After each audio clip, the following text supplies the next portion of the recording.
should the entrepreneur try? I mean, you want to be a little paranoid, right? Andy Grove wrote a book that everyone should read. Like, you need to be, I'm paranoid every day for my company that we're going to get eclipsed by all these other companies, that we're not moving fast enough every single day. It scares me. I'm paranoid about that. Yeah. This is where these are tools in a tool belt, not the single sledgehammer to use in every situation, right? To say, hey, what is a useful tool for this situation for me?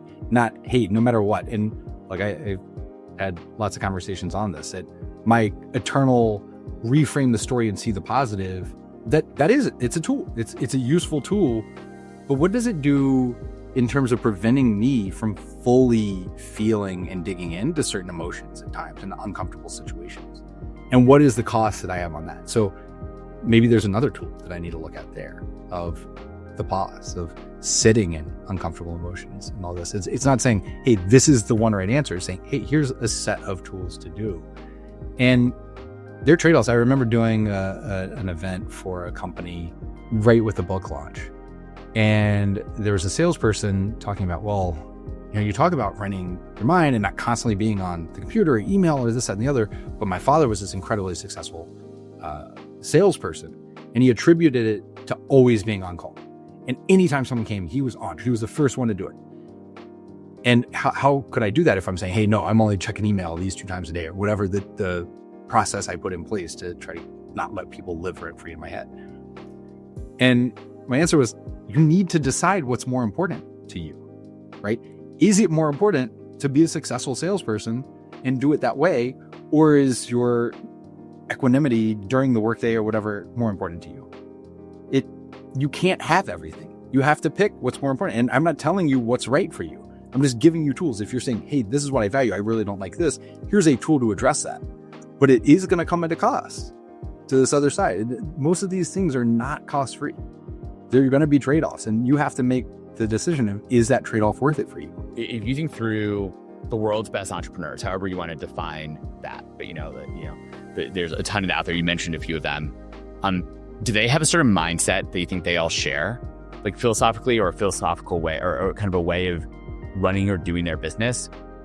Or, and I will add, by the way, like, there's a lot that we can do publicly, but some of the public ones sometimes are the ones who are maybe not ones you want to emulate. Like, yes, they've been really successful, but they've also maybe messed up a lot of things in their lives as well. Back to the question, they're trade-offs. And so what is it that you value or not? If it's building the most innovative, biggest, best companies and everything, I mean, it's hard to look different than Zuckerberg, Bezos, Musk, right? And say, okay, then what are the trade-offs that they've had in their own lives, right? How many marriages or relationships or, whatever it is. And that still could be the total right answer for them. They built world-changing businesses that we all get a benefit from. I don't think it's that different. I don't know if you've seen The Last Dance with Michael Jordan, but he's not a happy guy. There's no sitting back enjoying that he's Michael Jordan, that everybody in the world knows Michael Jordan. Like, he doesn't get to, we got to see beautiful basketball. We got to appreciate that on the outside, but it came at a real cost to his life. That was a trade-off. To have that level of competitiveness, everything else came at a cost for all these other things that you may say I value more. Now, I don't know if you can be Michael Jordan and this great family person and totally at peace, and like, there are trade-offs with it.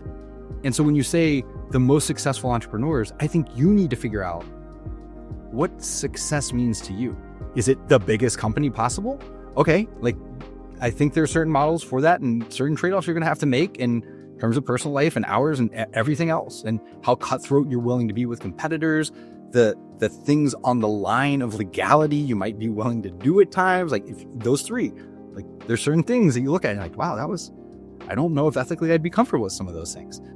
But that's what they were willing to do, and they got to where they are. And I don't think it's an accident. There are others that say, wow, I never want to be so poor that all I have is money.